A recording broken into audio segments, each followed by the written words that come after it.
What's up guys? I hope you are doing well. I am Veer. Welcome to study learn family. तो कैसे हो दोस्तों? मैं आशा करता हूँ शानदार तरीके से आप लोग अपनी लाइफ को एंजॉय कर रहे हो, अपनी सेहत, फैमिली और पढ़ाई का ध्यान काफी अच्छे से रख रहे हो।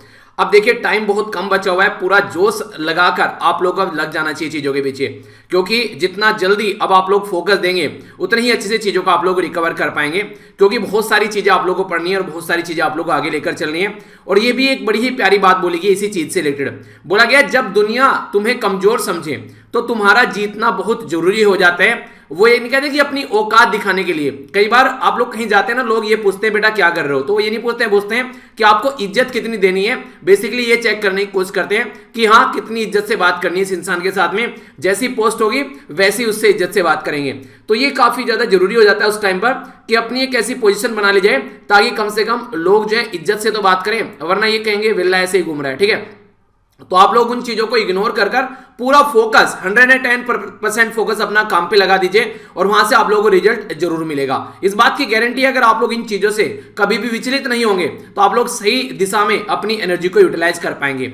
डेली 2 वीडियो आप लोगों को देखने को मिलती है, शानदार तरीके से आप लोग इनको एंजॉय कर सकते हैं। और अगर लेक्चर देखने के बाद में लगे कि यार लेक्चर अच्छा था और इसकी पीडीएफ चाहिए तो टेलीग्राम से जाकर डाउनलोड कर लेना, और अगर लगे कि नहीं चाहिए भाई साहब फालतू का लेक्चर था तो फिर कोई बात ही नहीं है। ठीक है, तो यहाँ पर आप लोग ये चीजें एंजॉय कर सकते हैं। आइए आप लोग के सामने अब यहाँ पर बेसिकली क्वेश्चन होंगे और बिल्कुल टकटकी लगाकर आप लोग ये क्वेश्चन देखने हैं। ठीक है, फिर इनका आंसर पूरी वीडियो के अंदर हम लोग डिस्कस करेंगे, तो काफी प्यारा, शानदार और इंटरेस्टिंग डिस्कशन रहने वाला है। तो आइए आज का डिस्कशन आगे बढ़ाते हैं।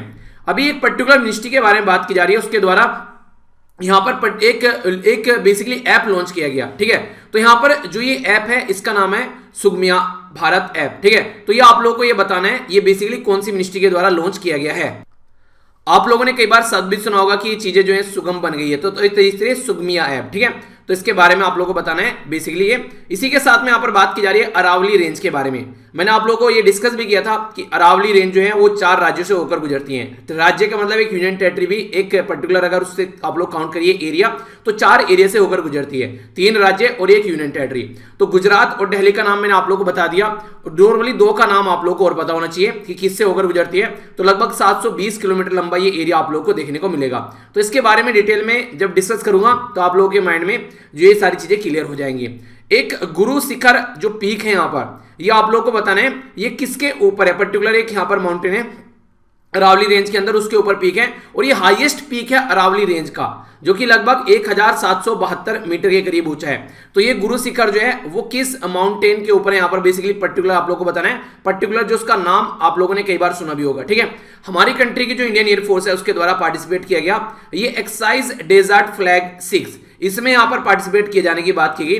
तो यहाँ पर ये किसके द्वारा होस्ट की जा रही है, एक कंट्री है उसके द्वारा ये बेसिकली ऑर्गेनाइज कराया जा रहा है। चलिए आप लोग को इनडायरेक्ट वे में एक हिंट देता हूं, हालांकि अगर आप लोग डेली लेक्चर सुन रहे हैं तो आप लोग उसका नाम बता देंगे।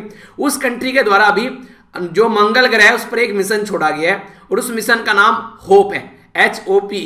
तो उस कंट्री का नाम आप लोगों को बताना है। यही कंट्री है जो एक्सरसाइज ऑर्गेनाइज करा रही है। पता तो चली गया होगा वैसे आप लोगों को। आगे चलते हैं नेक्स्ट क्वेश्चन की ओर। ये बात की जा रही है यहाँ पर office of the principal scientific adviser के द्वारा, जो कि गवर्नमेंट ऑफ इंडिया के अंडर में आता है, एक मिशन लॉन्च किया गया। ठीक है, तो ये जो लॉन्च किया गया यहाँ पर इसके द्वारा ये बेसिकली जो आ रहा है किसके अंदर, तो स्वच्छता जो सारथी फेलोशिप है। ठीक है, तो इसके अंदर आप लोगों को ये देखने को मिलेगा। तो इसका नाम आप लोगों को बताना है, इसका नाम क्या है। ओके, अराउंड 500 के करीब जो फार्मर है यहाँ पर जम्मू एंड कश्मीर के अंदर, उनकी इनकम में काफी बड़ा शिफ्ट आया है। आखिर क्यों? क्योंकि उनके द्वारा पहले कोई और खेती की जाती थी, मेज की खेती की जाती थी, अब उनके द्वारा अपना कल्टीवेशन चेंज कर लिया एक पर्टिकुलर दूसरी खेती के ऊपर। तो ये कौन सी खेती है जिसकी वजह से यहाँ पर ये अभी चीजें देखने को मिल रही हैं, और इसे कौन से रिवोल्यूशन के अंदर आता है ये भी आप लोग को बताना है। इसी के साथ में इससे रिलेटेड एक मिशन भी है, तो ये भी आप लोग को बताना है। तो सारी चीजें आप लोगों की आर्टिकल के अंदर कवर हो जाएंगी।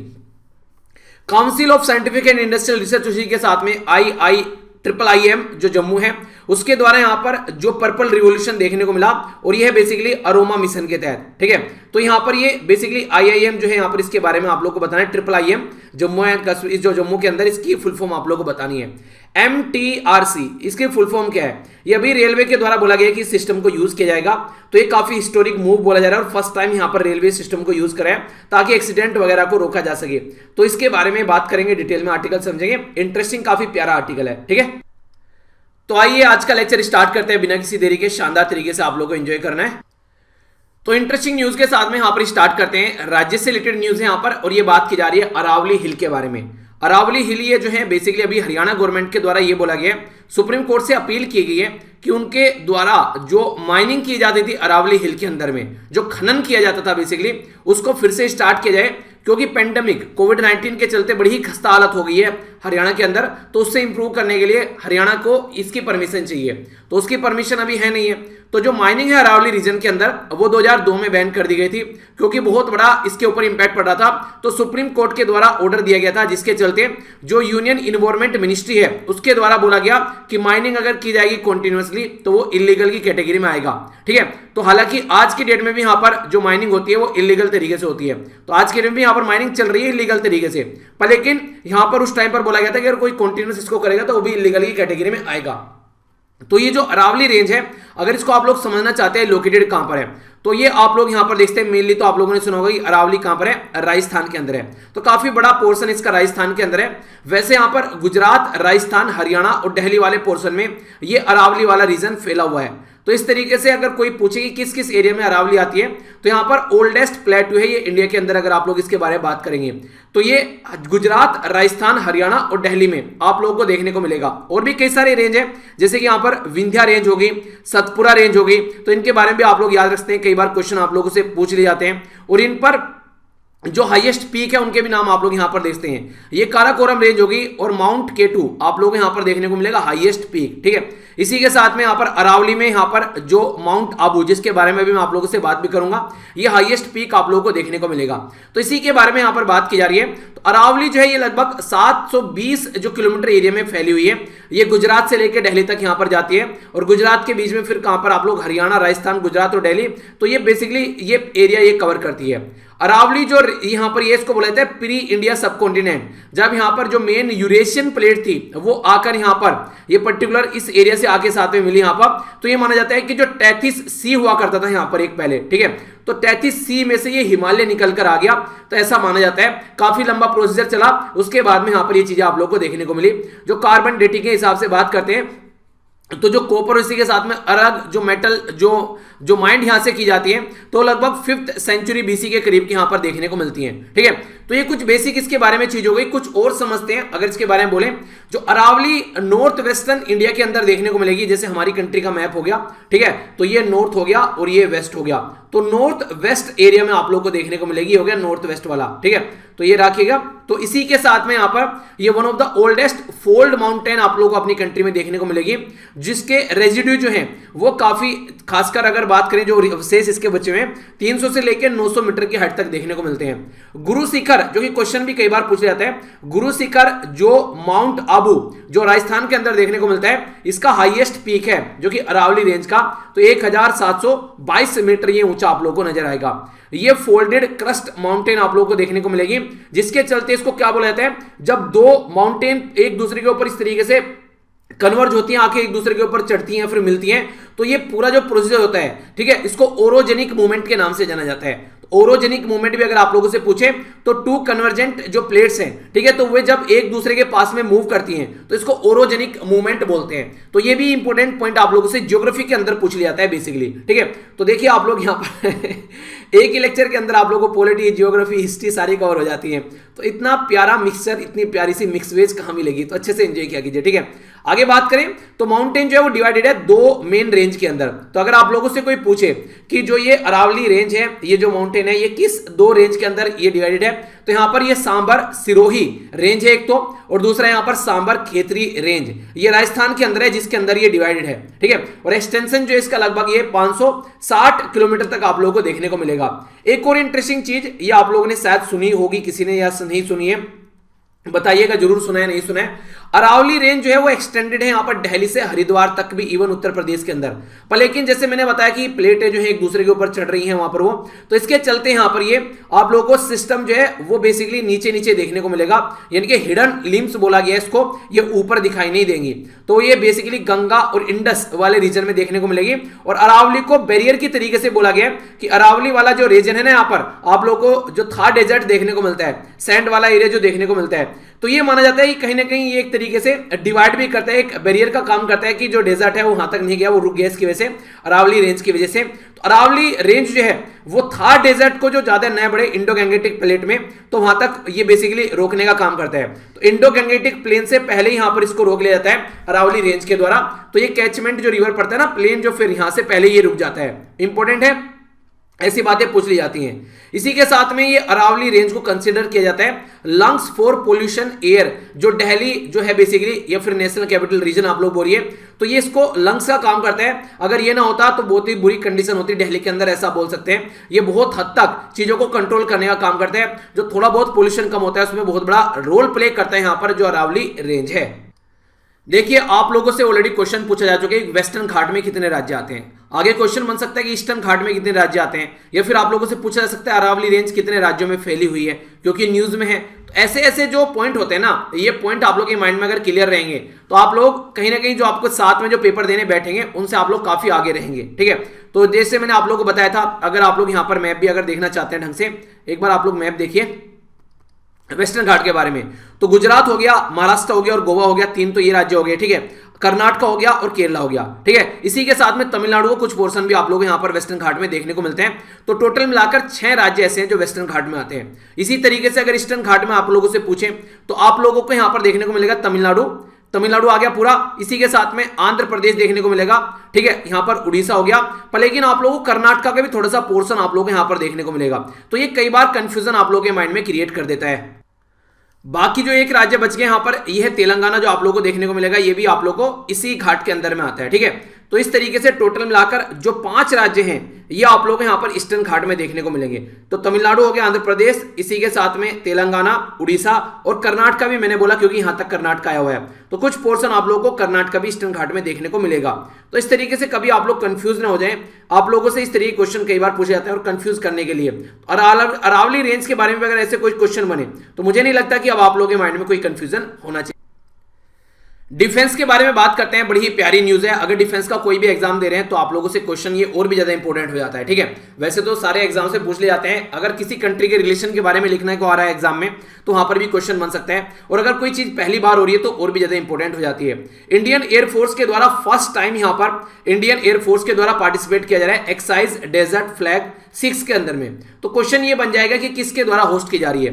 तो ये यूनाइटेड अरब एमिरेट्स यानी कि यूएई के द्वारा होस्ट की जा रही है। और ये वही कंट्री है जिसके द्वारा मिशन होप छोड़ा गया था रेड प्लैनेट के लिए, मंगल ग्रह के लिए। तो ये याद रखना। तो इनकी एयरफोर्स इसको ऑर्गेनाइज करा रही है। ठीक है, एक्स जो यानी कि जो एक्सरसाइज है डेजर्ट फ्लैग, यहां पर ये एनुअल मल्टीनेशनल ये एक्सरसाइज है। ठीक है, जो बेसिकली वॉरफेयर में की एक्सरसाइज देखने को मिलती है। तो यूएई की एयरफोर्स इसको ऑर्गेनाइज कराती है। बेसिक फंडा ये रहता है कि कैसे मिलकर काम कर सकते हैं, कोई अगर ऑपरेशन चलाना है तो कैसे एक कंट्रोल इन्वायरमेंट में हम लोग काम कर सकते हैं। ये जो एक्सरसाइज है ये लगभग 3 वीक लॉन्ग एक्सरसाइज नजर आएगी आप लोगों को। तो 3 से लेकर 27 मार्च तक ये एक्सरसाइज चलती हुई आप लोगों को देखने को मिलेगी। ठीक है, तो इसलिए ये काफी इंपॉर्टेंट यहां पर हो जाती है। और जो यूएई में यहां पर जो पर्टिकुलर एयरबेस है इसका एयरबेस है जिसका नाम है अल दाफरा। ठीक है, तो एयरबेस कहां पर है? यूनाइटेड अरब एमिरेट्स में। तो वहां पर ये एक्सरसाइज बेसिकली ऑर्गेनाइज कराई जा रही है। जिस किसी का मन कर गया यूनाइटेड अरब एमिरेट्स देखने का तो आइए आप लोग को यूएई लेकर चलते हैं। तो फिर बात करते हैं यहाँ पर। ठीक है, तो अपनी प्यारी कंट्री यहाँ पर हो गई। थोड़ा सा इसको जब जूम कर आप लोग देखेंगे तो आप लोग यहाँ पर देख पाएंगे ये है यूनाइटेड अरब एमिरेट्स। ठीक है, तो यहाँ पर आप लोग देखते हैं इसको, ये हो गया basically United Arab Emirates. Okay, तो अबू धाबी इसकी कैपिटल हो गई। यहाँ गल्फ ऑफ ओमन हो गया, इधर पर्शियन गल्फ हो गया। थोड़ा सा और यहाँ पर इसको जूम करेंगे तो यहाँ पर आप लोगों को देखने को मिलेगा ये ऊपर आ गया आप लोगों के सामने ईरान। ठीक है, ईरान के अंदर चाहबार पोर्ट है, ये हमारी कंट्री के द्वारा डेवलप किया जा रहा है। जो गवादर पोर्ट है पाकिस्तान के अंदर, ये चाइना के द्वारा डेवलप किया गया। तो बाकी इधर कतर हो गया, थोड़ा सा ऊपर आएंगे तो बहरीन हो गया। तो मैप जब भी आप लोग कभी देखा करें उसको डिटेल में देख लिया कीजिए, बहुत सारे क्वेश्चन वैसे ही क्लियर हो जाएंगे। आगे अगर बात करें तो हमारी कंट्री के साथ में और कौन पार्टिसिपेट कर रहे हैं यहाँ पर? यूएई, इंडिया, यूएसए यानी कि United state of America, France, Saudi Arabia, south Korea और बहरीन। ठीक है, इसीलिए मैंने आप लोगों को यहां पर दिखाया।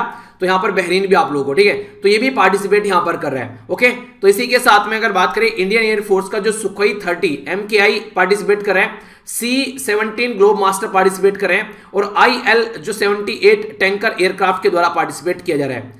ये जो यूएई के साथ में इंडिया की एक एक्सरसाइज ये अकेली नहीं है, हमारी कंट्री के साथ में अगर यूएई की एक्सरसाइज के बारे में बात करें तो इन यूएई जिसका नाम है, जो इन यूएई का मतलब हो गया इंडिया हो गया और यूएई हो गया। ठीक है, ये बात की जा रही है BILAT, इसको बोलते हैं बायलेटरल नेवल एक्सरसाइज। ओके, तो ये आप लोग को देखने को मिलती है। इसी के साथ में डेजर्ट ईगल सेकंड जो बायलैटरल एयरफोर्स एक्सरसाइज है, तो आप लोगों से कंफ्यूजन में आप लोग मत आइएगा।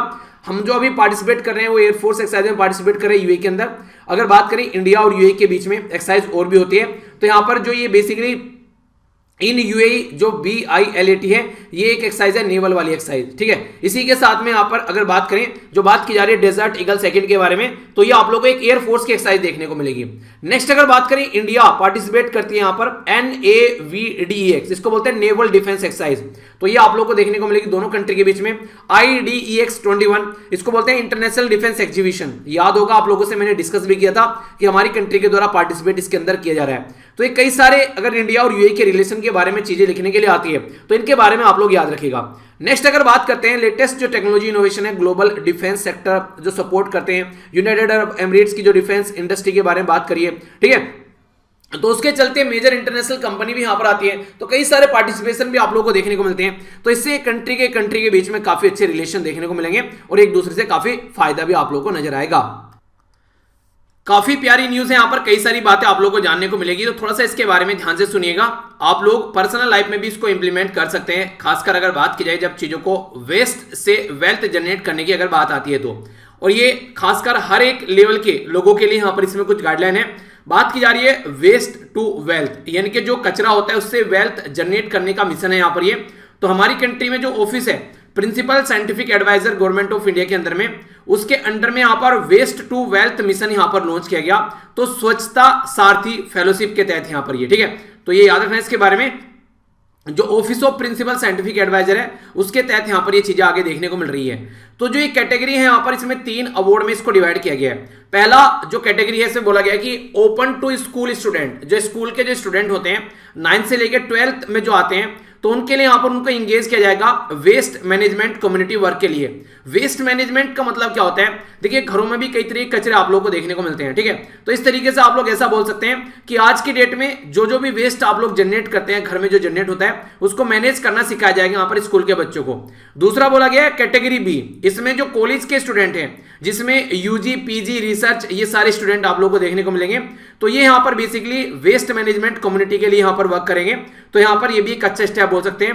तीसरी कैटेगरी में कौन आता है, ये सिटीजन जो वर्क, जो बेसिकली सिटीजन हम काम करेंगे कम्युनिटी के साथ में, सेल्फ हेल्प ग्रुप रहेंगे, म्युनिसिपैलिटी रहेगी, इसी के साथ में सैनिटरी वर्कर रहेंगे, यानी कि जो बेसिक जो सिटीजन आप लोगों को देखने को मिलते हैं या फिर उससे रिलेटेड जो लोग काम करते हैं, तो उनको यहां पर इंक्लूड किया गया है। तो जिस तरीके से आप लोगों ने देखा क्लस्टर अप्रोच लेकर चलना है, उसका मतलब ये होता है कि सबको साथ में लेकर चलना है। तो यहां पर सबको साथ में लेकर चला जाएगा, तभी सिचुएशन आप लोगों को सुधरती हुई नजर आएगी। कुछ इंटरेस्टिंग बातें हैं आप लोगों के सामने, यहाँ पर काफी इंटरेस्टिंग आप लोगों को लगी जानने में। यहाँ पर स्वच्छता जो सारथी फेलोशिप है, इसका ऑब्जेक्टिव ये है कि जो स्टूडेंट कम्युनिटी या फिर जो वर्कर सेल्फ हेल्प ग्रुप या म्युनिसिपल जो सैनिटरी वर्कर हैं, उनको इंगेज किया जा सके, यानी कि मिलकर सारे के सारे काम कर सकें कि कैसे हम लोग को वेस्ट को मैनेज करना है, जो भी कचरा निकलता है उसको कैसे साइंटिफिकली और सस्टेनेबली हम लोगों को मैनेज करना है। क्योंकि आप लोगों ने सुना होगा आज के डेट में, अगर दिल्ली के अंदर भी आप लोग जाओगे तो आप लोगों को माउंटेन व्यू देखने को मिलेगा, बड़े बड़े कचरे के पहाड़ दिल्ली के अंदर आप लोगों को देखने को मिल जाएंगे। दिखा देता हूं आप लोगों को पिक्चर, आप लोग यहां पर देखते हैं साइड वाली पिक्चर देखिए, ये बिल्कुल माउंटेन व्यू आप लोगों को देखने को मिलेगा। ये गार्बेज है जो दिल्ली के अंदर आप लोग यहां पर कूड़े के पहाड़ अगर आप लोगों को देखने हैं, तो ये आप लोग यहां से एक अंडरस्टैंडिंग डेवलप कर सकते हैं कि कितना कूड़ा जनरेट होता है और हम लोग उसको मैनेज नहीं कर पाते हैं, ठीक है। तो यहां से आप लोग एक अंदाजा लगा पाएंगे।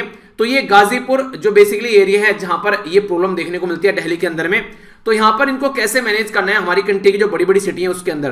तो वेस्ट टू वेल्थ की बात की जा रही है, जो वेस्ट यहां पर ये रहता है, इससे वेल्थ कैसे आप लोग इसे बना पाएंगे, तो आइडेंटिफाई करना पड़ेगा, डेवलप करना पड़ेगा और डिप्लॉय करना पड़ेगा टेक्नोलॉजी को, यानी कि कौन कौन सी टेक्नोलॉजी यहां पर यूज की जा सकती है। जैसे कई सारे वेस्ट से अगर प्लास्टिक आप लोग उठाकर लेकर आते हैं, तो उससे क्या क्या आप लोग बना सकते हैं वो देखना पड़ेगा।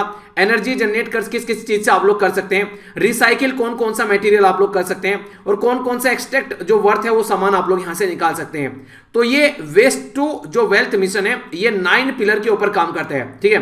तो 9 पिलर जो मिशन है, ये प्राइम मिनिस्टर मोदी साहब के द्वारा इसको बेसिकली बोला गया था।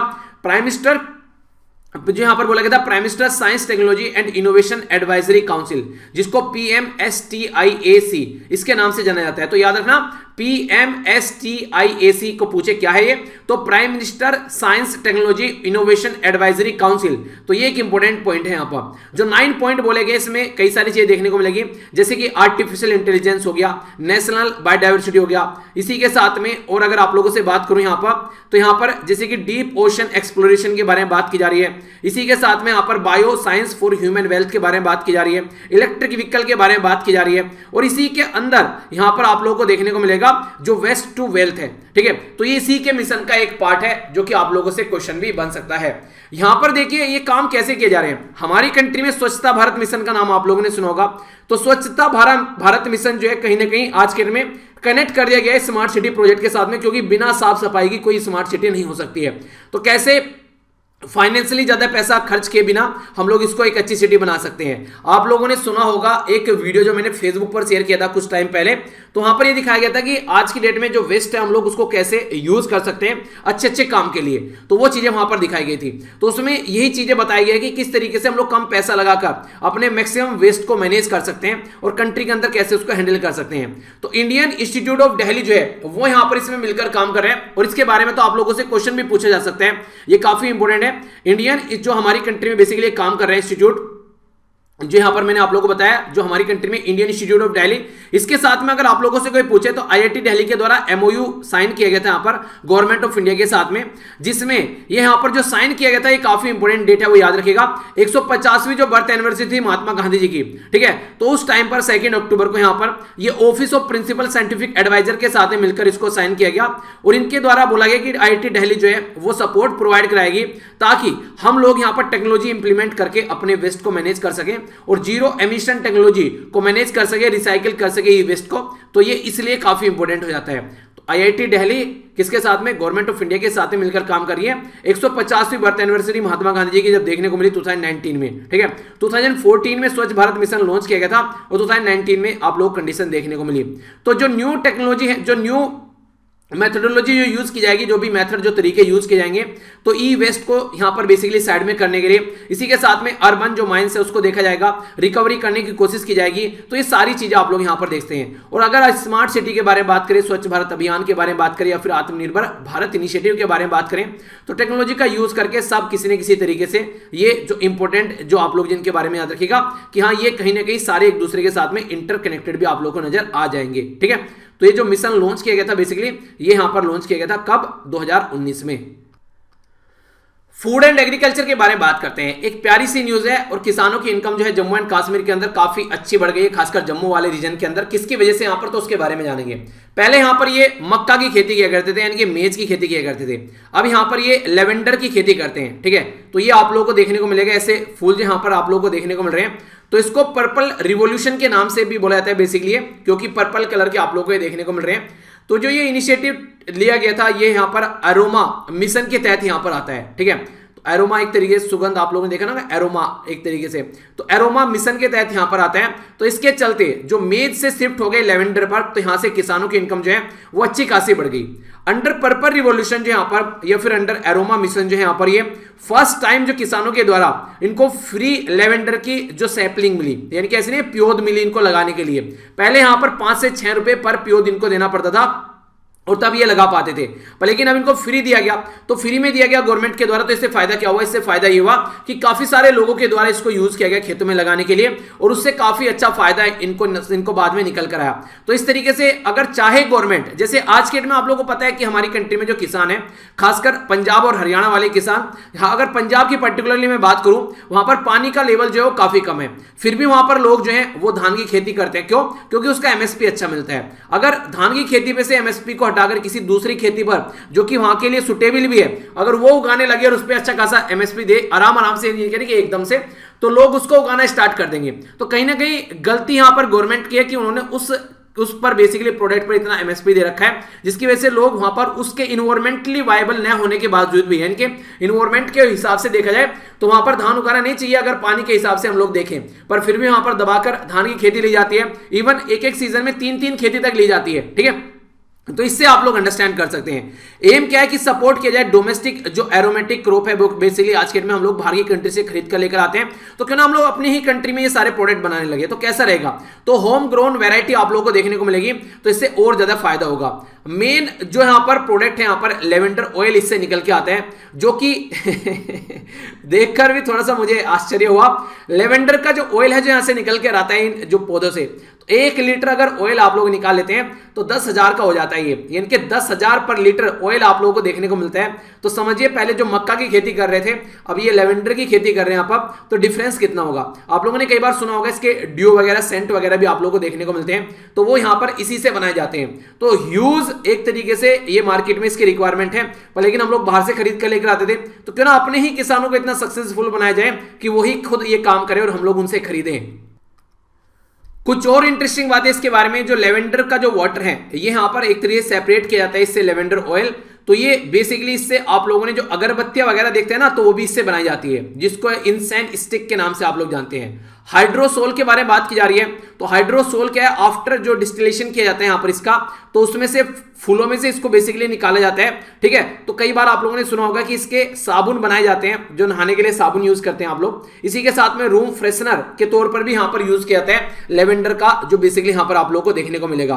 तो कई सारी ये बेसिकली सुगंध के लिए काफी इंपॉर्टेंट आप लोग इसको बोल सकते हैं। साइंटिफिक जो हमारी कंट्री में council of scientific and industrial research है, जिसको CSIR आप लोग बोलते हैं, उसके साथ में मिलकर इंडियन इंस्टीट्यूट ऑफ जो यहाँ पर इंटीग्रेटिव मेडिसिन जम्मू के अंदर जो है, जिसको IIIM बोलते हैं, तो ये जो 2 बॉडी हैं ये रेस्पॉन्सिबल है यहाँ पर पर्पल रिवॉल्यूशन के लिए, जिसके चलते एरोमा मिशन जो है वो सक्सेस यहाँ पर हुआ और कई सारे किसानों के द्वारा इसको अपनाया गया। तो इससे क्या हुआ, काफी इंपोर्टेंट चीज तो आप लोगों को ये देखने को मिली कि किसानों की इनकम जो है यहां पर डबल हो गई। इसी के साथ में सबसे इंटरेस्टिंग चीज यहां पर ये कि वुमेन इंपावरमेंट के लिए भी काम कर रहा है, क्योंकि इस खेती में वुमेन जो है वो काफी अच्छे से पार्टिसिपेट कर रही है, तो इसलिए काफी इंपॉर्टेंट है। जो साइंटिफिक जो यहां पर इंटरवेंशन की अगर आप लोग बात करें यहां पर मिशन प्रोजेक्ट के तहत यहां पर, तो एश्योर करता है कई सारे बेनिफिट, खासकर विदर्भा वाला रीजन हो गया, बुंदेलखंड वाला रीजन और गुजरात वाला रीजन, ये सारे वो रीजन है, मराठवाड़ा, राजस्थान, आंध्र प्रदेश, उड़ीसा, खासकर जहां पर पानी की काफी ज्यादा कमी रहती है, तो उस एरिया में जहां पर ज्यादा पानी अवेलेबल नहीं होता है, तो वहां पर ये खेती अगर अच्छे से की जाए तो एक अच्छा खासा रिटर्न यहां पर किसानों को देखने को मिलेगा और किसानों की जो इनकम है वो भी बढ़ती नजर आएगी। तो एरोमेटिक जो प्लांट है लेवेंडर, जिसको आप लोग बोलते हैं, यहां पर इसकी कई सारी आप लोगों को वैरायटी देखने को मिलेगी, जैसे कि लेवेंडर हो गया, इसी के साथ में दमस्क रोज हो गया, ठीक है, इसी के साथ में मस्क बाला हो गया, तो ये कई सारी ऐसी वैरायटी आप लोगों को देखने को मिलेगी एरोमेटिक जो प्लांट, यानी कि जिनमें से सुगंध आती है वो वाले प्लांट, जिनको ड्यू बनाने के लिए, साबुन बनाने के लिए, रूम फ्रेशनर बनाने के लिए और भी कई सारे ऐसे तमाम चीजों में यूज किया जाता है, ठीक है। तो ये कैसा लगा आप लोगों को ये न्यूज, मुझे तो पर्सनली काफी अच्छा लगा। तो इस तरीके से किसानों की इनकम को डबल करने का एक अच्छा तरीका, ठीक है। इंडियन रेलवे के बारे में बात की जा रही है और एक सिस्टम है यहाँ पर जो कि काफी इंपॉर्टेंट सिस्टम है, साइंस एंड टेक्नोलॉजी के फील्ड में भी क्वेश्चन आप लोगों से बन सकता है। देखिए कई सारे बच्चे बोलते हैं sir science and tech cover कर लिया करो, यार डेली कई सारी न्यूज आप लोगों की साइंस एंड टेक की कवर होती है। अगर आप लोग डेली नैनो मैगजीन फॉलो कर रहे हैं तो मुझे नहीं लगता कि आप लोगों को ये शब्द भी बोलना चाहिए कि sir science and tech cover कर लिया करो, ठीक है।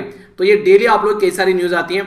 तो यहाँ पर बात की जा रही है मोबाइल ट्रेन रेडियो कम्युनिकेशन के बारे में, जिसको MTRC बोलते हैं। तो हमारी कंट्री में जो वेस्टर्न रेलवे है मुंबई के अंदर में इसको MTRC सिस्टम को इंप्लीमेंट किया जा रहा है। तो हमारी कंट्री में फर्स्ट टाइम ये सिस्टम जो है ये इंप्लीमेंट किया जा रहा है और इसको इंप्लीमेंट करने के बाद में ये बोला जा रहा है कि एडवांस टेक्नोलॉजी आप लोगों को देखने को मिलेगी, जिसकी वजह से जो प्रिवेंट किया जा सकेगा जो एक्सीडेंट है और रिड्यूस किया जा सकेगा डिले, तो कम्युनिकेशन आसानी से किया जा सके। इसमें यह रहता है कि 300 जो मिली सेकंड के अंदर अंदर आप लोगों को जो कॉल कनेक्टिविटी आप लोगों को देखने को मिलेगी, इतनी जल्दी कॉल कनेक्ट हो जाती है। ये सिस्टम जो है फर्स्ट टाइम इंट्रोड्यूस किया गया हमारी कंट्री में। नॉर्मली ये जो सिस्टम है वो एयर ट्रैफिक कंट्रोल सिस्टम जो है वहां पर फॉलो किया जाता है, पर लेकिन अब रेलवे में फॉलो किया जाएगा, क्योंकि रेलवे में दुनिया भर के एक्सीडेंट आप लोगों को देखने को मिलते हैं, जिसके चलते कई सारी दिक्कतें निकल कर आती है। तो अब रेलवे में भी एक्सीडेंटों की जो है वो कमी होती नजर आएगी अगर इसको ढंग से हम लोग इंप्लीमेंट कर पाते हैं। तो MTRC जो है ये कमीशन किया जा रहा है इंडियन रेलवे के द्वारा फर्स्ट टाइम, और फर्स्ट टाइम कहां पर, तो ये वेस्टर्न रेलवे जो है बेसिकली मुंबई के अंदर इसको इंप्लीमेंट किया जा रहा है। तो इसको हिस्टोरिक मूवमेंट भी इंडियन रेलवे के अंदर यहां पर बोला जा रहा है। तो ये जो है बेसिकली इसके अंदर बोला जा रहा है कि जो प्रोविजन है यहाँ पर डिजिटल MTRC सिस्टम को जो सैंक्शन किया गया है, तो इसको 5.98 करोड़ यानी कि लगभग 6 करोड़ के करीब रुपए यहाँ पर दिए जा रहे हैं, जिसके चलते इसको मेंटेनेंस किया जाएगा, इनके एनुअल मेंटेनेंस चार्ज भी इसको आप लोग बोल सकते हैं। जो यहाँ पर हेल्प की जा रही है मिलकर इसकी, तो वो इंडियन जो हमारी कंट्री के आईटी हैं वो मिलकर यहाँ पर काम कर रहे हैं ताकि इसको ढंग से इंप्लीमेंट किया जा सके। तो ये काफी अच्छे से चीजों को सुधारने का काम करेगा हमारी कंट्री के अंदर में। इमीडिएट आप लोग कॉल कर सकते हैं, कॉन्टैक्ट कर सकते हैं, जो स्टेशन मास्टर है उसके बीच में भी यहाँ पर कॉन्टैक्ट किया जा सकता है। देखिए क्या किया सिस्टम जो है वो इंस्टेंट कॉन्टैक्ट प्रोवाइड कराएगा, जैसे स्टेशन मास्टर हो गया या कंट्रोल सेंटर हो गया, ताकि कोई भी ऐसी दुर्घटना घटने से बचाई जा सके, ताकि दुनिया भर के लोगों की जान ना जाए किसी पर्टिकुलर एक्सीडेंट की वजह से। ठीक है, तो एयर ट्रैफिक कंट्रोल सिस्टम जो फॉलो करता है वही सिस्टम अब हमारी ट्रेन भी फॉलो किया करेंगी। तो एक अच्छा एक इंडिकेशन आप लोग बोल सकते हैं। नेशनल न्यूज के बारे में यहां पर बात करते हैं। तो ये जो नेशनल न्यूज है इसको देख लेते हैं। यहां पर हमारी कंट्री में जो बात की जा रही है, ये बात की जा रही है मर्चेंट डिजिटाइजेशन के बारे में। ठीक है, तो समझते हैं क्या है ये मर्चेंट जो डिजिटाइजेशन है। यानी कि जो व्यापारी हैं अगर उनको हम लोग डिजिटल फॉर्म में सारी चीजें प्रोवाइड करा दें तो कितना आसान रहेगा, वो सारी चीजें अपने ढंग से कर पाएंगे। यानी कि व्यापारी है जो उनको एक तरीके से सही डायरेक्शन में टेक्नोलॉजी के साथ में कनेक्ट करना है। तो government of India, federation of जो Indian chamber of commerce and industry है, इसी के साथ में जो UN base better than cash alliance जो है वो मिलकर यहां पर ये बेसिकली जिसका नाम है मर्चेंट डिजिटाइजेशन समिट 2021 टुवर्ड आत्मनिर्भर भारत यानी कि सेल्फ रिलायंस जो इंडिया है उसके तहत यहां पर ये चीजें आप लोगों को देखने को मिल रही है। समिट जो है यहां पर ये बहुत सारे लोगों को एक साथ में लेकर आ रही है, जो लीडर्स हैं, जो खासकर पब्लिक और प्राइवेट वाले लोग जो है मिलकर काम करेंगे और इसको इंप्लीमेंट किया जाएगा। तो इंडिया अगर बात करें अपनी कंट्री के अंदर में तो नॉर्थ ईस्टर्न और हिमालयन जो रीजन है, एस्पायरेशनल जो डिस्ट्रिक्ट है वहां पर भी इसको इंप्लीमेंट किया जाएगा और इसी के साथ में जो वुमेन इंपावरमेंट में भी काफी बड़ा रोल प्ले यहां पर करेगा। क्योंकि अगर डिजिटल फॉर्म में आप लोग चीजें करना स्टार्ट कर देते हैं तो उससे काफी सारी ऐसी चीजें हैं जो आप लोग सुधार पाते हैं, तो उससे एक अच्छा तरीका आप लोग इसको बोल सकते हैं। ठीक है, तो ये काफी इंपॉर्टेंट है जिसके बारे में आप लोग याद रखिएगा, जो कि इंटरेस्टिंग है। खासकर अगर बात की जाए इसके बारे में, नेशनल जो लैंग्वेज ट्रांसलेशन जो मिशन है वो यहां पर आप लोग को देखने को मिलेगा, यूज किया जाएगा। बेसिकली देखिए आज की डेट में अगर आप लोग मान लीजिए हिंदी जानते हैं, ठीक है, और आप लोगों के सामने सारी चीजें जो है इंग्लिश में, आप लोगों को कोई उसको हिंदी में पढ़ के भी नहीं बता रहे हैं, तो कई बार आप लोग कंफ्यूज हो जाओगे। कोई पर्टिकुलर बंदा जो है वो बंगाली जानता है, ठीक है, उसकी समझ में हिंदी नहीं आती है, मैं उसके साथ में हिंदी में बात करूंगा तो कंफ्यूज हो जाएगा। ठीक है, तो इस तरीके से आप लोग समझ सकते हैं। तो यहाँ पर जो डिजिटल इंफॉर्मेशन है, जो पेमेंट सिस्टम है, यहाँ पर प्राइवेसी चीजों को भी ध्यान में रखते हुए, ताकि इस तरह की कोई कंडीशन नहीं देखने को मिले, ट्रस्ट डेवलप किया जा सके, तो ये सारी चीजें की जा रही है। तो आइडेंटिफाई किया जाएगा अपॉर्चुनिटी को, एड्रेस किया जाएगा चैलेंज को, और एक कनेक्टिविटी बनाई जाएगी स्मार्टफोन की हेल्प से, और डिजिटल लिटरेसी जो मर्चेंट की है वो भी की जाएगी, यानी कि उनको समझाया भी जाएगा कैसे कैसे क्या क्या यूज करना है। तो बेटर देन जो कैश अलायंस है जिसको BTCA बोला गया है, ये पार्टनरशिप में काम कर रही है गवर्नमेंट कंपनी और इसी के साथ में इंटरनेशनल ऑर्गेनाइजेशन, ताकि जो यहां पर एक रेस्पॉन्सिबल डिजिटल पेमेंट सिस्टम को सामने लाया जा सके। तो ये सस्टेनेबल जो डेवलपमेंट गोल है ना उसको भी अचीव करने में हेल्प करेंगे, क्योंकि उससे करप्शन काफी कम होगा, तो कहीं ना कहीं चीजें सही डायरेक्शन में सही टाइम पर पहुंचेगी। तो यूएन के बेस यहां पर ये आप लोगों को एक सिस्टम देखने को मिलेगा जो कि 2012 में क्रिएट किया गया था। अगर दूसरे सिस्टम के बारे में बात करें तो बात कर ली बेटर देन कैश अलायंस के बारे में। दूसरा है federation of Indian chamber of commerce industry. इसके बारे में याद रखना, ये एक नॉन प्रॉफिट ऑर्गेनाइजेशन है हमारी कंट्री में, 1927 में बनाई गई थी, यानी कि अंग्रेजों के जमाने का जेलर है ये। ठीक है ऐसा आप लोग बोल सकते हैं। लार्जेस्ट और ओल्डेस्ट ये अपेक्स बिजनेस ऑर्गेनाइजेशन है हमारी कंट्री में, यानी कि तो लार्जेस्ट और काफी पुरानी ऑर्गेनाइजेशन है, जिसके द्वारा जो इंडियन स्ट्रगल मूवमेंट चला था इंडिपेंडेंट का, उसमें भी इंडिजनाइजेशन करने की कोशिश की गई, जब खासकर जब ग्लोबल जो इकोनॉमी यहां पर अपने अपने लेवल पर बढ़ रही थी, तो इसके द्वारा काफी बड़ा पार्टिसिपेशन यहां पर किया गया। ठीक है, तो इसके बारे में कुछ बातें हैं जो आप लोग याद रख सकते हैं। ओके, इंटरनेशनल न्यूज की ओर चलते हैं, देखते हैं क्या न्यूज है यहाँ पर। ये काफी इंटरेस्टिंग न्यूज है जो यहाँ पर बात की जा रही है ब्लैक ब्राउड, ये बेसिकली बबलर इसको बोला गया है। अगर आप लोग पिक्चर देखना चाहते हैं तो ये एक ऐसा जिनावर, ये ऐसा पक्षी आप लोगों को यहाँ पर देखने को मिलेगा, और इसके बारे में जो इंटरेस्टिंग न्यूज निकल कर आ रही है सामने वो ये निकल कर आ रही है कि ये डिस्कवर किया गया है। कहां पर डिस्कवर किया गया? यहाँ पर इंडोनेशिया के अंदर इसको डिस्कवर किया गया। इंडोनेशिया के अंदर यहाँ पर ये बोर्नियो, ये बेसिकली जो इंडोनेशिया के अंदर जो बोर्नियो है यहाँ पर, वहां पर ये डिस्कवर किया गया। और डिस्कवर भी कब किया गया? यहाँ पर ये जब लास्ट टाइम इसको देखा गया था तो 1840 में देखा गया था, और फिलहाल अब इसको देख रहे हैं। तो मोटे मोटे तौर पर ये बोला जा रहा है कि अब इसको फिर से जब यहाँ पर ये देखने को मिल रहा है, जब से इसको लग रहा था कि ये मिसिंग है यहाँ पर ये, तो अब यहाँ पर 170 के करीब साल हो गए इसको देखे हुए। तो यहाँ पर बिगेस्ट लंबे समय तक जो मिसिंग कोई पक्षी है वो यहाँ पर देखा जा रहा है, जिसको BBB के नाम से आप लोग बोल सकते हैं। ठीक है, तो B³ इसको बोल लीजिए या 3B आप लोग इसको बोल लीजिए, जो भी लगे। तो ब्लैक ब्राउड जो बाबलर है यहाँ पर बेसिकली उसके बारे में बात कर रहे हैं। तो ये अगेन आ गए हैं यहाँ पर, इसको फिर से आइडेंटिफाई किया गया। तो ये काफी इंपॉर्टेंट है, ठीक है। नेक्स्ट अगर बात करें, नो एशियन बर्ड जो है इतने लंबे समय तक मिस रही है, कोई भी एशियन बर्ड जितने लंबे समय तक ये पक्षी मिस रहा है, यहाँ पर 170 साल तक यहाँ पर मिस रहा है, तो इसको बोला जा रहा है कि बिगेस्ट, जो ये यहाँ पर एक तरीके से होनी कि पहेली आप लोगों ने सुना होगा, ठीक है, जो कि समझ में ना आए कि ये लग रहा था कि यार ये तो विलुप्त हो गया है धरती के ऊपर से और फिर से आप लोगों को यहाँ पर देखने को मिल रहा है, तो ये थोड़ा सा एक सोचने वाली बात होगी। तो इंडोनेशियन जो ऑर्थोनोलॉजिस्ट हैं वहां पर, वो इसको इसी नाम से पुकार रहे हैं, जो कि आप लोगों के माइंड में कंफ्यूजन डालकर क्वेश्चन भी पूछा जा सकता है। क्या है यहाँ पर, ये बोला गया कि बिगेस्ट एनिग्मा, ठीक है, तो यानी कि पहेली, यानी कि जो समझ में न आए उसके बारे में बात की जा रही है। तो ये जो पक्षी है इसके जो बेसिकली बताया गया कैसी इसकी आंखें हैं, कैसा इसका कलर है, कैसा इसका गर्दन है, तो वो समझाने की कोशिश की जा रही है। चॉकलेटी कलर का आप लोगों को देखने को मिलेगा, जो इसकी जो आईज हैं वो आप लोगों को देखने को मिलेगी अलग तरीके की चमकीली टाइप की। मैरून कलर आप लोगों को इसकी आइरिस का देखने को मिलेगा, आंखें अगर देख रहे हो आप लोग यहाँ पर, तो इसी के साथ में यहाँ पर जो विंग्स है वो ब्राउन आप लोगों को देखने को मिलेगी। ब्लैक स्ट्रिप अक्रॉस द जो बो है आप लोगों को देखने को मिलेगा। तो ये बेसिकली अभी डिस्कवर किया गया, तो इससे एक आशा जताई जा रही है कि कई सारे ऐसे पक्षी हैं जिनको हम लोग बोलते हैं धरती पे से खत्म हो गए हैं, तो यहाँ पर कहीं ना कहीं जो लॉस्ट हो गए, जिसको लगता है कि कई सारे डेकेड तक नहीं दिख रहे हैं, पर फिर भी वो कहीं ना कहीं से दिख जाएंगे। तो ऐसी बात नहीं कि खत्म हो गए, विलुप्त हो गए, तो कहीं ना कहीं आप लोग को दिखने को जरूर मिलेंगे। पर लेकिन आप लोगों ने अगर मूवी देखी हो रजनीकांत और अक्षय कुमार की, जिसमें बेसिकली पक्षी राजा बने हैं अक्षय कुमार, मूवी का नाम क्या था, मूवी का नाम माइंड से निकल गया, मूवी का नाम आप लोग बताइएगा, मूवी का नाम क्या था चलिए याद नहीं आ रहा अभी, मूवी का नाम आप लोग बताइएगा। उसमें दिखाया गया कि जो मोबाइल टावर है जिनकी फ्रीक्वेंसी इतनी ज्यादा बढ़ाई जाती है, ये एक ह्यूज इंपैक्ट डालती है। इवन आप लोगों ने ये भी सुना होगा कि घरों के ऊपर मोबाइल के टावर नहीं लगाने चाहिए, जहां ज्यादा जनता रहती है वहां पर मोबाइल के टावर नहीं लगाने चाहिए। तो इनमें से जो रेडिएशन निकलता है वो कई बार हमारी नींद जो है उसको भी एक तरीके से डिस्टर्ब करता है, तो इंसान की जो सोचने की फ्रीक्वेंसी है उसके ऊपर भी इंपैक्ट डालता हुआ नजर आता है। इसलिए कहते हैं कि सोते टाइम जो है अपने दिमाग से थोड़ा सा दूर मोबाइल रख के सोचना, क्योंकि आप लोगों के जो सोने की जो प्रवृत्ति है उसको भी चेंज कर सकता है मोबाइल। तो 150 के करीब ऐसी स्पीसीज है अराउंड द वर्ल्ड जो कि ये माना जा रहा है कि लॉस्ट हो चुकी हैं, तो उनमें से ये भी एक था। तो ऐसा नहीं है कि वो कंफर्म है कि लॉस्ट हो चुकी है, तो उनको देखने को वो मिल सकती है आने वाले टाइम में, तो इसलिए कंफ्यूज नहीं होना है, ठीक है। तो पर्टिकुलर रीजन कौन सा है, ये यहां पर भी आप लोगों ने देखा होगा, ये कलिमतन, तो कहां पर है, यहाँ पर ये बुर्नोई कहां पर है, इंडोनेशिया के अंदर में, ठीक है। तो ये इसको आप लोग देखते हैं, ये हो गया कलिंगतम, जो कि इंडोनेशिया के अंदर आप लोगों को देखने को मिलेगा। ओके, इंडोनेशिया के बारे में बात की जा रही है। वैसे जो ये बुर्नोई जो आइलैंड है इसके बारे में याद रखना, ये आप लोगों को मलेशिया और इंडोनेशिया दोनों के बीच में आप लोगों को ये नजर आएगा।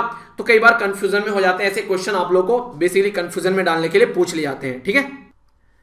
इकोनॉमी के बारे में न्यूज है और आप लोगों से यहां पर एक इंपॉर्टेंट क्वेश्चन पूछा जा सकता है, तो इसके बारे में थोड़ा समझते हैं। एक्रीडिएटेड इन्वेस्टर क्या होते हैं, अगर आप लोगों से कोई पूछे तो क्या होता है, तो आप लोग क्या बताओगे, तो इसके बारे में मैं बात करूंगा आप लोगों से।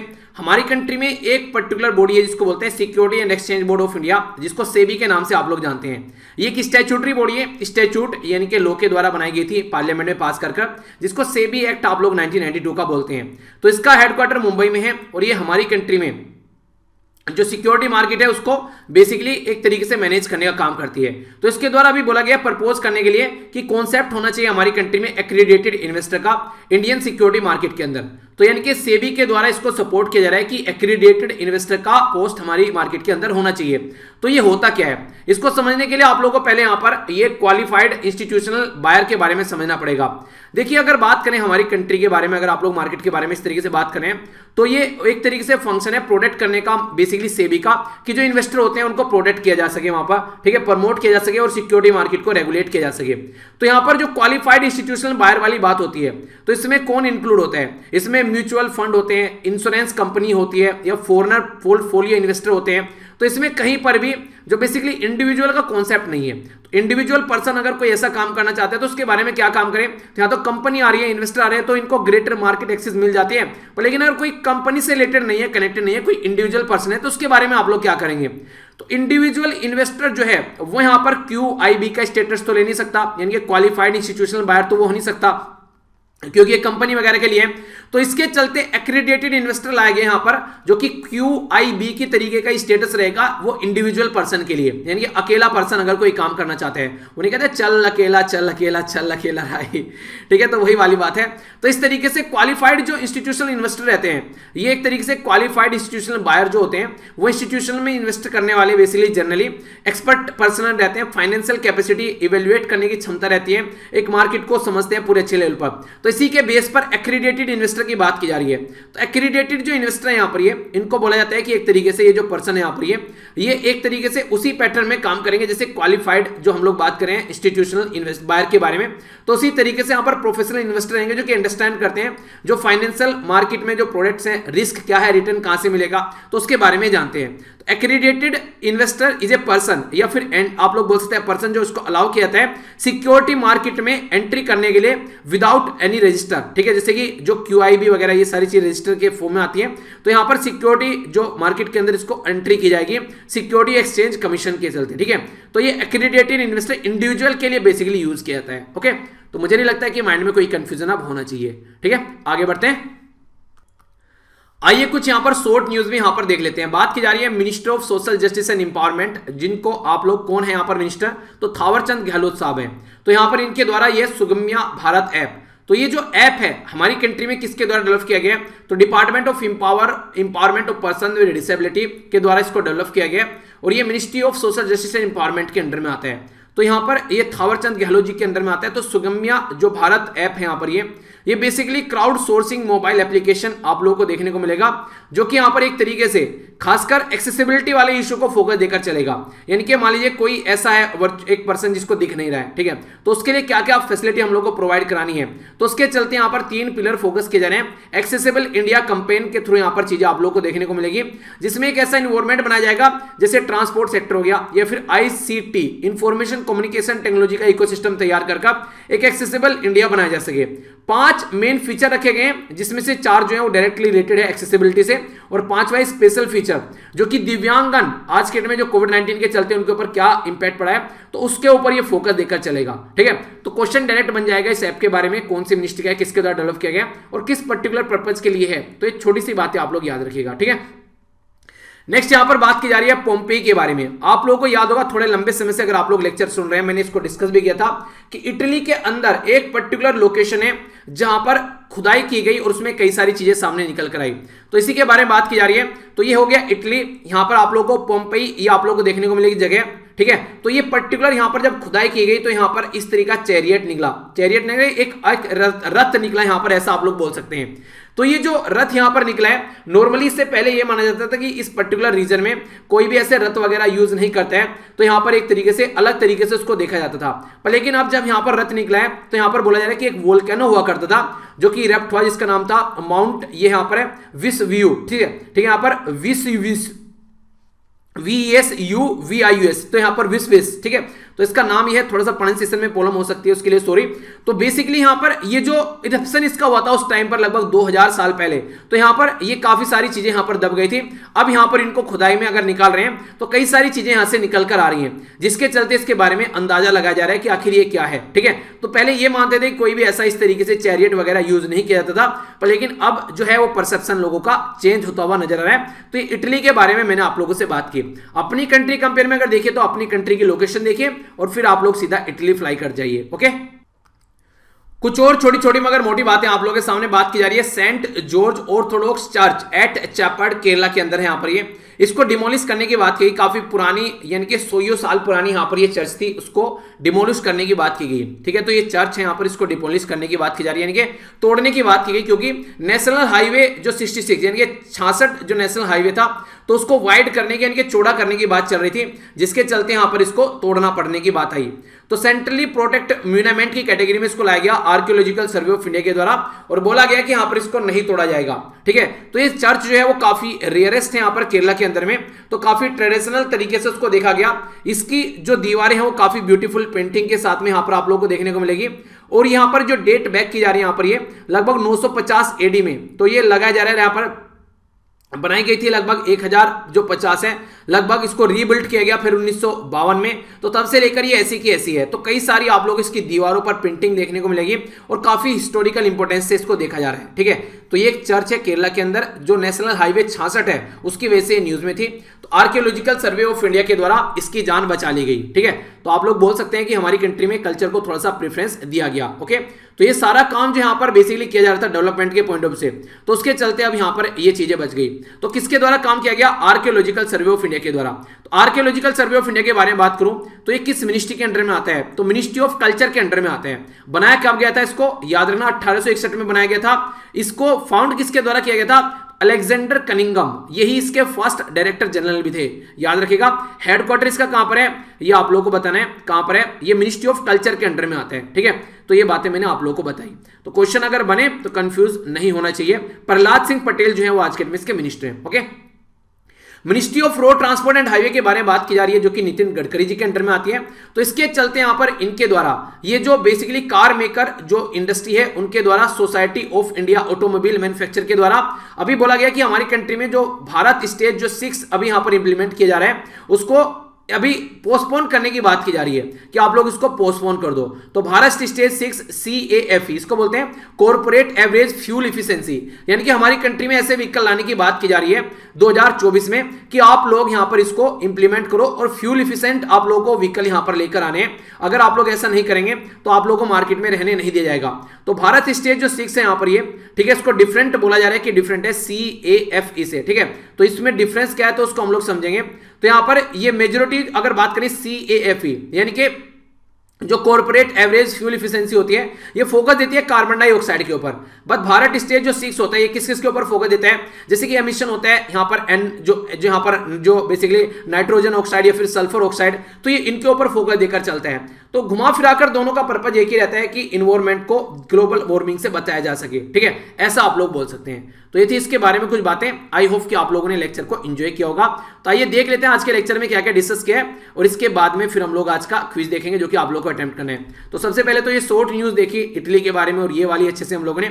इसके बाद में इंटरनेशनल न्यूज में हम लोगों ने यहाँ पर एक पर्टिकुलर पक्षी के बारे में जाना, ठीक है, जो कि यहाँ पर 150 साल के करीब यहाँ पर बाद में अभी मिला है, तो काफी लगभग 170 साल के बाद में मिला है। ठीक है, नेशनल न्यूज में हम लोगों ने जो मर्चेंट डिजिटाइजेशन के बारे में हम लोगों ने समझा, तो इंपॉर्टेंट था। स्टेट न्यूज में अरावली हिल के बारे में समझा डिटेल में। आई होप कि आप लोगों ने कोई डाउट अब माइंड में नहीं होगा।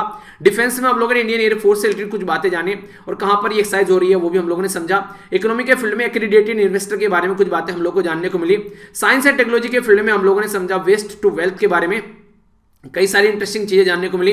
पर्पल रिवॉल्यूशन क्या है और कैसे जम्मू वाले रीजन में जो किसानों की इनकम बढ़ रही है वो समझा। इंडियन रेलवे का जो मिशन था MTRC, तो उसके बारे में समझा। तो काफी अच्छे से आप लोगों ने लेक्चर सुना टकटकी लगाकर। आइए आप क्वेश्चन देख लेते हैं। क्वेश्चन में कौन सी मिनिस्ट्री है आप लोग यहाँ पर ये बताना है जिसके द्वारा सुगम्य भारत ऐप लॉन्च किया गया। अरावली जो रेंज है यहाँ पर ये कौन कौन से राज्य से होकर गुजरती है। गुरु शिखर पीक जो है वो कौन सी माउंटेन पे है अरावली रेंज के अंदर में। फर्स्ट टाइम इंडियन एयरफोर्स के द्वारा पार्टिसिपेट किया जा रहा है एक्सरसाइज डेजर्ट 6 के बारे में, तो कहाँ ये आप लोग को बताना है कि किसके द्वारा होस्ट की जाती है। इसी के आधार में स्वच्छता सारथी जो फेलोशिप है उसके बारे में अगर आप लोग बात करते हैं तो आप लोग यहाँ पर ये बताना है किस मिशन के तहत यहाँ पर आप लोग को देखने को मिल रहा है। इसी के साथ में कौन सी जो खेती पर यहाँ पर शिफ्ट हो गए हैं जम्मू के किसान जिसकी वजह से उनकी इनकम अच्छी खासी बढ़ गई है, और कौन सा रिवॉल्यूशन है और कौन सा मिशन है ये भी बताना है। IIM यानी कि IIIM क्या है यहाँ पर ये आप लोग को बताना है। MTRC की फुल फॉर्म बताइए जिसको वेस्टर्न रेलवे के द्वारा इंप्लीमेंट किया गया। ये बिल्कुल ऐसा सिस्टम है जैसे कि हम लोग यूज करते हैं सिस्टम जो बेसिकली एयर ट्रैफिक कंट्रोल के अंदर, ठीक है, इनके जहाज के अंदर। ओके, अब ये कुछ क्वेश्चन है इससे देख लेते हैं कि कितना सारा चीजें आप लोगों को याद है और कितना भूल गए, उन्हें कभी भूला कभी याद किया। ठीक है, तो देखते हैं। सबसे पहले बात की जा रही है land port authority of India. इसके द्वारा 9th फाउंडेशन डे सेलिब्रेट किया गया। इसका हेडक्वार्टर दिल्ली में। कौन सी मिनिस्ट्री के अंडर में आती है ये बताइए। जयदीप भटनागर साहब जो है उनको प्रिंसिपल डायरेक्टर जनरल बनाया गया प्रेस इंफॉर्मेशन ब्यूरो। तो प्रेस इंफॉर्मेशन ब्यूरो जिसको आप लोग PIB बोलते हैं, तो ये किस मिनिस्ट्री के अंडर में आता है ये बताना है। इंटरनेशनल डे ऑफ न्यूट्रलिटी यानी कि न्यूट्रल रहना है, किसी के फटे में टांग नहीं अड़ानी है, तो ये किस डेट में सेलिब्रेट किया जाता है तो ये बताना है। NHRC की फुल फॉर्म आप लोगों को बतानी है। इसके द्वारा बोला गया कि उड़ीसा और एक राज्य के अंदर और यहां पर नोटिस इशू किया गया क्योंकि यहां पर एक डैम बनाया गया था एक रिवर के ऊपर, उसकी वजह से बहुत सारे लोगों को डिस्प्लेस करना पड़ा था। तो उसके चलते ये बोला जा रहा है कि वो जो लोग डिस्प्लेस किए थे उनका क्या किया जा रहा है, क्या कंपनसेशन दिया गया, उनको रिहेबिलिट किया गया। अब तक भी ये इशू बना हुआ है, ठीक है, उसके बारे में बात की जा रही है। यूनाइटेड नेशन का CDP इसके बारे में बताना, इसके द्वारा रिकमेंड किया जा रहा है यहाँ पर लीस्ट डेवलप कंट्री का खिताब। कौन सी कंट्री को भी ये खिताब दिया गया है? रूसा नहीं है, ठीक है। तो रूसा जो है बेसिकली ये स्ट्रेटेजिक फंडिंग की बात करता है हायर एजुकेशन के लिए। तो ये यहां पर रूसा की फुल फॉर्म बताइए आप लोग। ग्लोबल जेंडर गैप रिपोर्ट जो है किसके द्वारा प्रस्तुत की जाती है और इंडिया की इसके अंदर रैंक कितनी थी ये आप लोग को बताना है। जापान की रैंक थी 121, हम लोगों ने बात की थी कि इनमें सेम टाइटल होना चाहिए, पर्टिकुलर पर्सन का सरनेम सेम होना चाहिए, जिसके चलते जापान में दिक्कत देखने को मिली थी। ठीक है, तो ये बातें हम लोगों ने जानी थी। अब जान लेते हैं आंसर। लैंड जो यहां पर बात की जा रही है, land port authority of India, ये मिनिस्ट्री ऑफ होम अफेयर के अंडर में आती है। नेक्स्ट यहां पर बात की जा रही है पीआईबी, ये मिनिस्ट्री ऑफ इंफॉर्मेशन ब्रॉडकास्टिंग के अंडर में आती है। यूनाइटेड नेशन के द्वारा रिकॉग्नाइज किया जाता है यहां पर, ये 12 दिसंबर को नेशनल जो डे है, बेसिकली इंटरनेशनल डे न्यूट्रलिटी। ठीक है, नेशनल ह्यूमन राइट कमीशन के बारे में बात की गई है। तो ये हीराकुंड डैम जो बनाया गया महानदी के ऊपर उड़ीसा और छत्तीसगढ़ के अंदर, इसको लेकर ये सारे इश्यू चल रहे हैं। ठीक है, यूनाइटेड नेशन कमिटी फॉर जो डेवलपमेंट है, डेवलपमेंट पॉलिसी, उसके बारे में बात की जा रही है। उसके द्वारा लीस्ट डेवलप कंट्री का खिताब दिया गया बांग्लादेश को, तो बहुत सारा फायदा इसको देखने को मिलेगा। राष्ट्रीय उच्चतर शिक्षा अभियान के बारे में बात की थी, तो हायर एजुकेशन को फंडिंग देने की बात यहां पर की जा रही है। वर्ल्ड इकोनॉमिक फोरम के द्वारा प्रस्तुत किया जाता है ग्लोब जेंडर रिपोर्ट। ठीक है, तो इंडिया की जो रैंक है वो इसमें 112 है और जापान की 121 है, यानी कि हमारी रैंक जो है वो जापान से अच्छी है। ठीक है, तो ये था आज का डिस्कशन। मैं आशा करता हूं आप लोगों ने इसको एंजॉय किया होगा। लेक्चर अगर पसंद आता है तो फीडबैक जरूर देना, लाइक या फिर डिसलाइक कर जो भी आप लोगों को सुटेबल लगे। और इसी के साथ में जो पीडीएफ है वो टेलीग्राम से जाकर डाउनलोड कर लेना, वीडियो के नीचे सारे लिंक मिल जाएंगे। नेक्स्ट लेक्चर में मिलता हूं। बड़ों को नमस्ते, छोटों को प्यार, छोटी सी लाइफ एंजॉय करा। तब तक के लिए जय हिंद।